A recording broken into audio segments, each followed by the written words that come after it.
नमस्ते छात्र। पिछले वर्ग में एक पाठ पढ़े थे।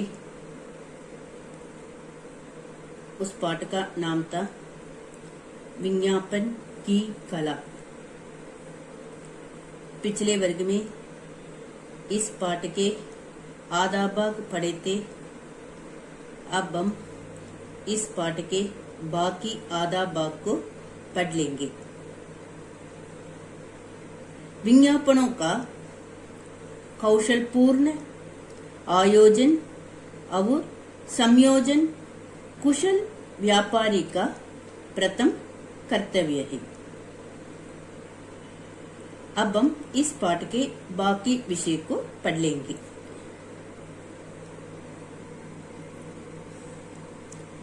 अखबारों और प्रेस के सुलभ। सुलभ का अर्थ है सरल, साधारण। अखबारों और प्रेस के सुलभ सरल साधन होते हुए भी विज्ञापन देना एक कला है। विज्ञापन देना एक कला है। ये अखबारों और प्रेस के कारण सरल साधारण होते हुए भी सरल सुलभ साधन होते हुए भी विज्ञापन देना एक कला है। सफल व्यापारी को अपने वस्तुओं के प्रचार के लिए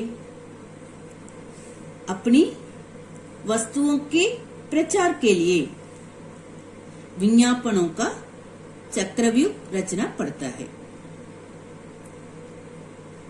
सफल व्यापारी को अपने वस्तुओं के प्रचार के लिए अपने वस्तुओं के बारे में बताना है। सफल व्यापारी को अपनी वस्तुओं के प्रचार के लिए विज्ञापनों का चक्रव्यूह कर रचना पड़ता है।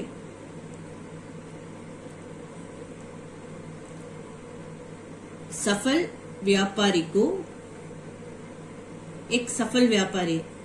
सफल व्यापारी को अपने वस्तुओं के प्रचार के लिए अपने वस्तुओं के बारे में बताना है। अपने वस्तुओं के प्रचार के लिए विज्ञापनों का चक्रव्यूह रचना पड़ता है। एक बार ऐसे भरोसे की वस्तु तैयार कर लेने पर, जो कि बाजार में कंपटीशन के होते हुए भी अंगद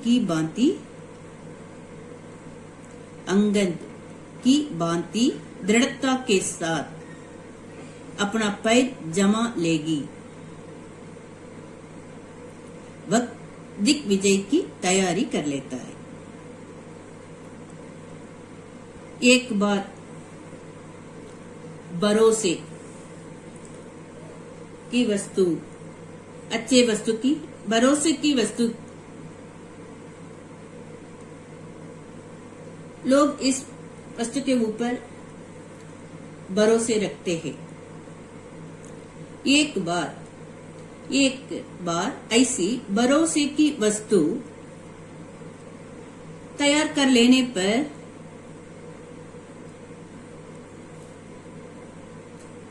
जो कि बाजार में कंपटीशन होते हुए भी अंगद की भांति दृढ़ता के साथ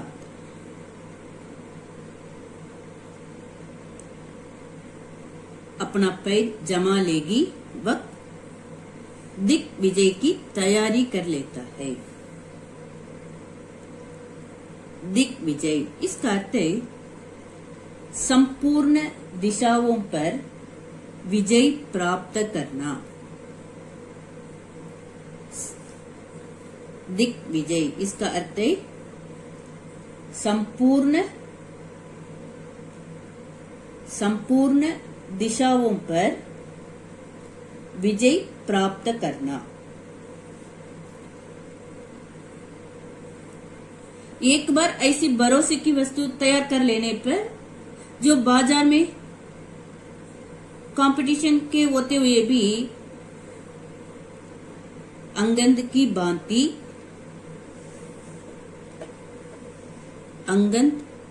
की भांति दृढ़ता के साथ अपना पैर जमा लेगी। वह संपूर्ण दिशाओं पर विजय प्राप्त करना, संपूर्ण दिशाओं पर विजय प्राप्त करने की तैयारी कर लेता है।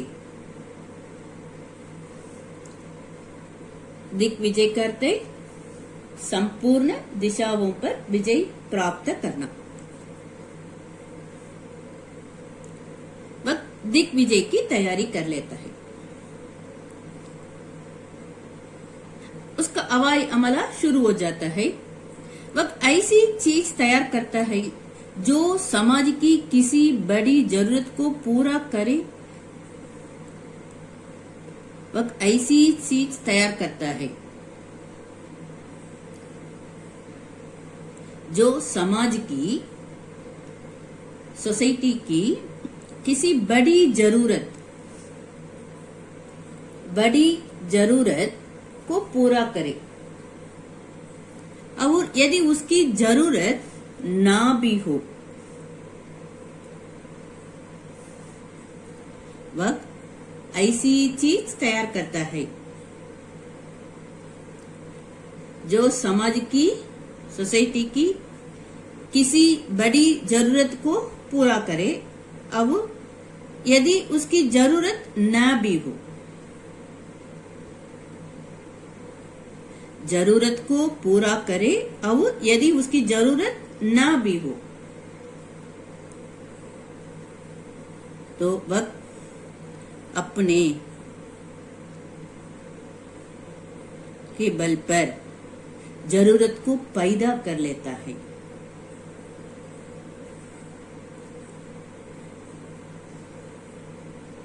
चाय के प्रचार के कारणों में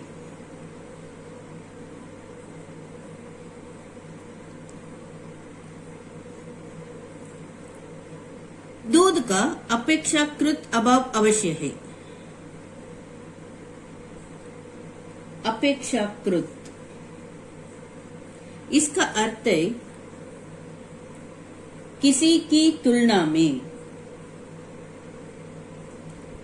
चाय के प्रचार के कारणों में दूध का अपेक्षाकृत अभाव अवश्य है, किंतु उसका असली क्षय गर्मियों में कर्म चाय ठंडक पहुंचाती है। कैसे विज्ञापन देते हैं जरा देखिए। गर्मियों में कर्म चाय ठंडक पहुंचाती है। रोज चाय पीवो, बहुत दिन जीवो। कैसे कहते हैं? रोज चाय पीवो, बहुत दिन जीवो। इस तरह वाली निस्वार्थ सलाह अथवा उसके प्रचार के रंग बिरंगे पोस्टरों को है।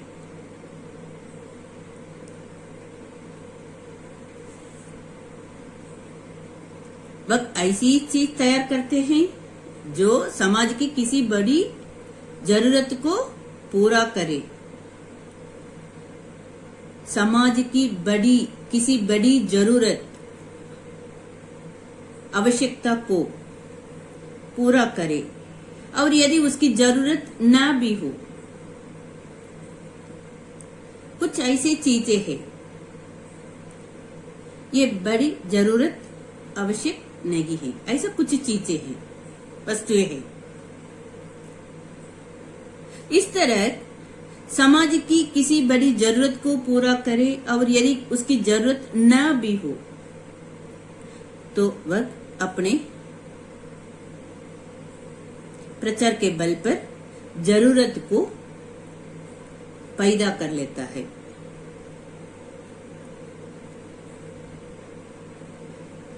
चाय के प्रचार के कारणों में दूध का अपेक्षाकृत अभाव अवश्य है, किंतु उसका असली शेय गर्मियों में कर्म चाय ठंडक पहुंचाती है, ऐसा प्रचार करते हैं। गर्मियों में कर्म चाय ठंडक पहुंचाती है, रोज चाय पीवो बहुत दिन जीवो वाली निस्वार्थ सलाह अतः उसके प्रचार के रंग बिरंगे पोस्टरों को दिखाई, उसके प्रचार के रंग बिरंगे पोस्टरों को है।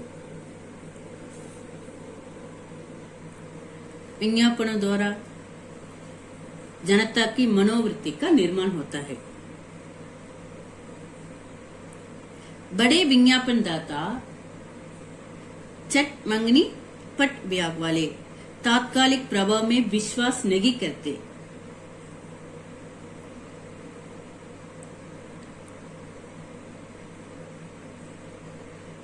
वे सामूहिक प्रभाव के फल से भली भांति परिचय रखते हैं, उसका अच्छी तरह मालूम है। सामूहिक प्रभाव के फल से, परिणाम से भली भांति परिचित रहते हैं, अच्छी तरह जानते हैं।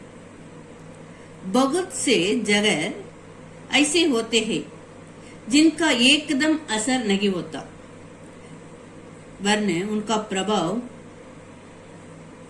पूर्व जन्म के कर्मों की भांति धीरे धीरे संचित होता रहता है।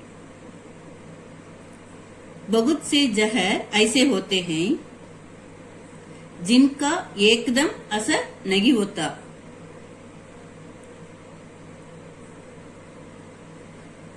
उनका प्रभाव धीरे धीरे संचित होता रहता है, पूर्व जन्म के कर्मों की भांति उसकी तरह धीरे धीरे संचित होता रहता है। विज्ञान को भी, विज्ञापनों को भी प्रभाव इस प्रकार का होता है।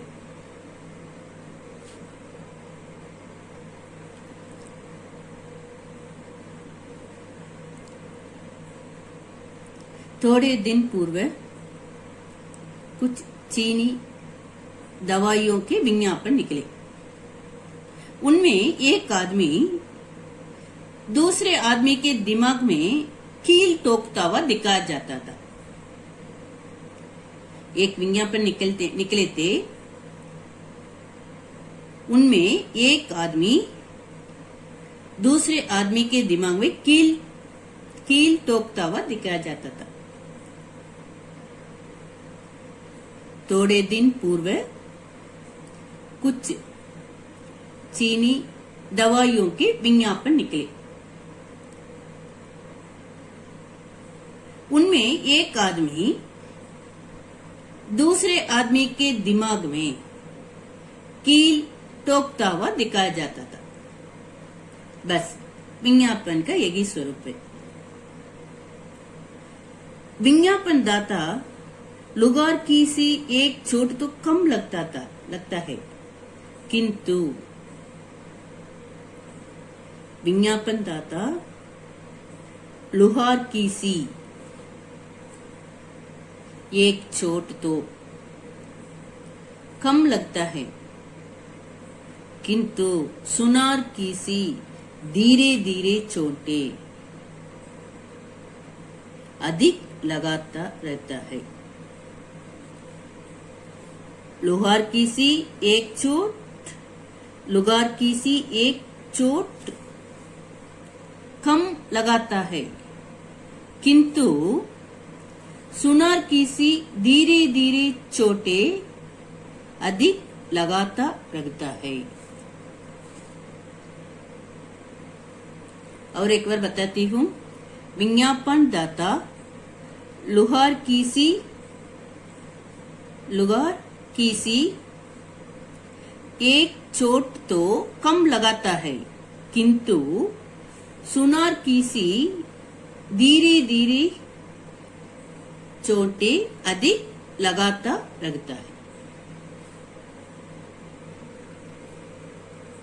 दीर्घ कार्य, इस अनुच्छेद को अच्छी तरह एक बार लिखिए। धन्यवाद।